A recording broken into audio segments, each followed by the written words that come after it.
அனைவருக்கும் இனிய தமிழ் வணக்கம். பக்தி மனம் கமழும் இந்த மார்கழி உற்சவத்தில் திருவெம்பாவை பாடல் 15.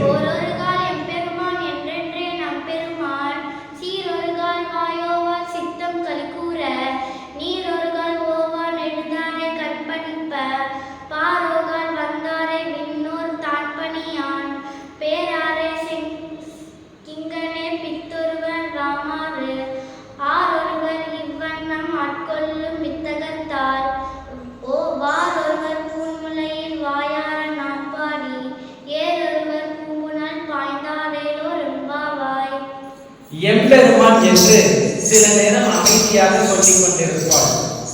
வேறொரு வேளையில் அப்பெருமானின் பெருமைகளை வாய்ப்போயாமல் பேசிக் கொண்டிருப்பாள். மற்றொரு நேரத்தில் மனதில் ஆனந்தம் மேவிட கண்களில் ஆனந்த கண்ணீர் பெரிய நிலையில் இருப்பாள். சில நேரம் பூமியில் விரிந்து கிடப்பாள். இதர தெய்வங்களை விடுத்து அவன் ஒருவனை மட்டுமே தொழுது நிற்பாள். தேவதேவனாகிய அவனிடம் பித்துக் கொண்டிருப்பாள்.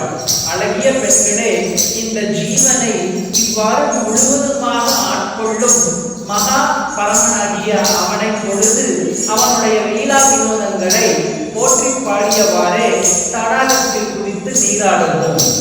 அதாவது பக்தியின் மேலிட்ட நிலை இப்பாட்டில் விவரிக்கப்பட்டுள்ளது. இறைவன் மீது நம்பிக்கை அதிகரிக்க அதிகரிக்க உலக விஷயங்களில் ஈடுபாடு குறையும். அவ்வாறு